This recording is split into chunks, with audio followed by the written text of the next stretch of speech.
If I had to buy it for 80, 90, 100 grand, put another 50 into it to try and make 50, that's about 30 something percent return. If I put in 50 to try and make 50, even though I promised to give them 10 of the 50, I put in 50 to make 40. That's an 80% return on my money without even having to buy the house.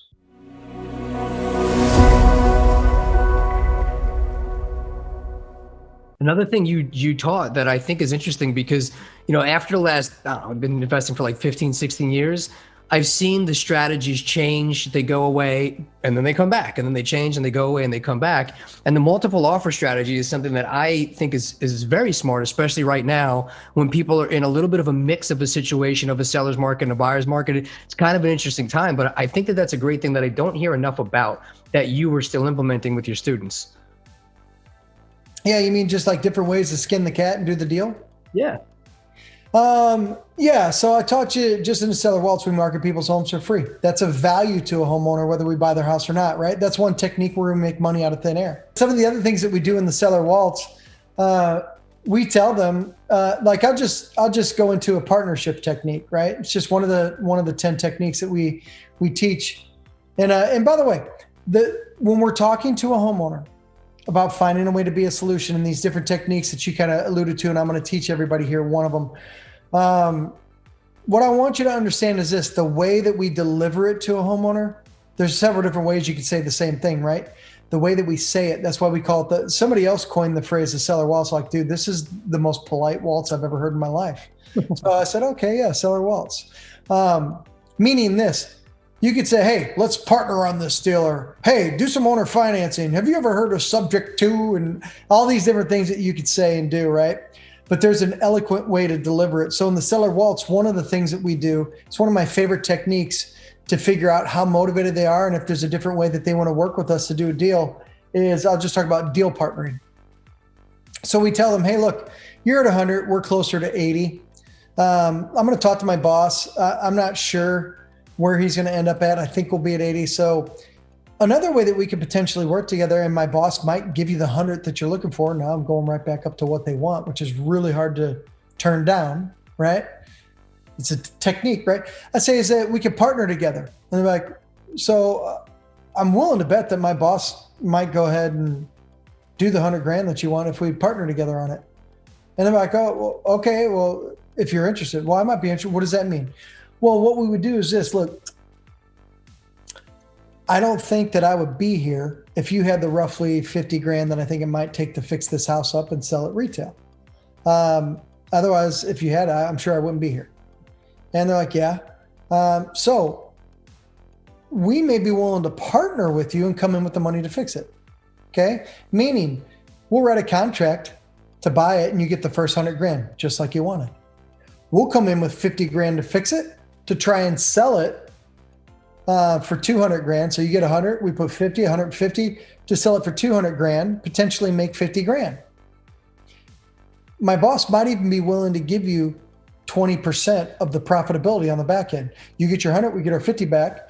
And out of that 50 grand profit, you get another 20%. That's 10 grand. So I know you said you wanted 100, but if we could put together a situation where you end up with 110, is that something you might be interested in? Well, they just told me they wanted 100. That's really hard to say no to. And so just for fun, for everybody listening here, I'll teach you, like I'll pull back the curtain, like this is the level we go to on each piece that we teach, including the negotiation side. So a lot of people are like, wow, you're right. That might get me some more deals, but how would I structure it? So here's what you would say to a homeowner when they say that they're interested, because they're going to say, well, how would that work, right?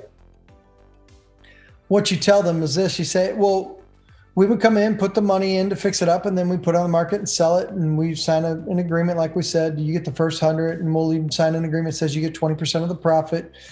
And they're like, okay, but how would that work? We're like, well, we would come in with the money and fix it. And then what we'd probably do, since we're going to put a bunch of money into the house, is that we'll probably go on title with you to protect our interest, putting the money in the house to fix it up, to sell it retail. Now, 99% of homeowners, as soon as you say you're going to go on title together, Nick, you know what they're going to do. They're going to back off. Yep. What? Are you kidding? What? And they're going to freak out, right? I'm interested, but I don't want you to go on title with me. And why? They don't even know why they say that. It's because throughout their entire life, little elves in their ear and their grandma and their grandpa, like, don't ever let anybody go on title with you. And so they have that initial reaction like, well, I'd be interested, but I don't want you on title with me. Perfect. Because I don't want to be on title with them. Because if I'm on title with them, I have to agree with them. I'll say, hey, look, I'll talk to my boss. I'm sure we can find a way to make sure that and I tell them, I go, well, look, you understand, like if I come in with 50 grand to fix it and then you say, thanks a lot, I think I'm going to keep it. You understand I'm fired, right?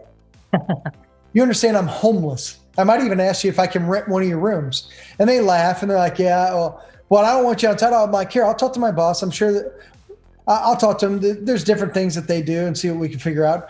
And I tell them, I go, at the very least, what we could do is just put a lien on title for the money that we put into it that needs to be paid off. So you're on title, we're not. It's just a lien that needs to be paid, just like anybody, just like if you got a renovation loan, right? Oh, okay, well that sounds perfect. You know why? I didn't want to be on title with you because then I have to agree. It's like we're married, right? And so when I put a lien on title that needs to be paid off, I'm going to make that lien come due, Nick, in 4 months. If they get squirrely with me whatsoever, I'm like, my lien's due, paid off. Otherwise, I can take the house. Now, I've never had to do that, but do you see how structuring the deal a better way gives me a higher level of protection on my end? And here's the fun part about this. Let's tie a bow on this from a negotiation standpoint. If I had to buy it for 80, 90, 100 grand, put another 50 into it to try and make 50, that's about 30-something% return. If I put in 50 to try and make 50, even though I promised to give them 10 of the 50, I put in 50 to make 40. That's an 80% return on my money without even having to buy the house. When I don't have to buy the house, then I save money on title, insurance, all these other things. So that difference in price that we were going back and forth on starts to shrink anyways.